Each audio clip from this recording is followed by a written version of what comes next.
大陆演员章子怡与歌手汪峰在2015年步入礼堂，同年生下女儿醒醒。章子怡也对汪峰与前妻所生的女儿疼爱有加，一家人相当和乐。不过最近章子怡在节目上透露，其实爸妈本来很反对两人交往，就连提到汪峰的名字都是禁忌。陆宗，妻子的浪漫旅行，我要为自己活一次，那时候也会有特别多的阻碍吧？对呀，我爸妈一开始不同意的。谈到一开始跟汪峰相恋的情况，章子怡可以说是心里相当难受，因为爸妈的不谅解，让他们的感情路备受考验。章子怡，因为她离过婚啊，有孩子啊，那时候就跟我爹妈关系不好，就不能提汪峰这个名字。为了方便，她与汪峰租房子，偷偷搬到爸妈家楼下。有一天却与家人在电梯中遇见，气氛降到冰点。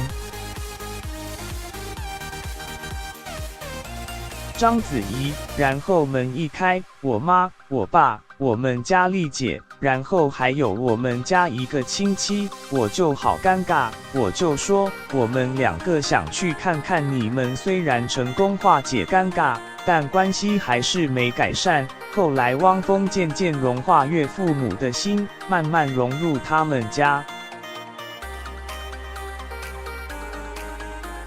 汪峰就是他妈妈是从坚决不可以提汪峰这个名字，然后道谁要是跟他说我半个字不好，他就跟谁急。因为汪峰总是把章子怡爸妈当朋友一般对待，最后成功得到老婆家人的认可。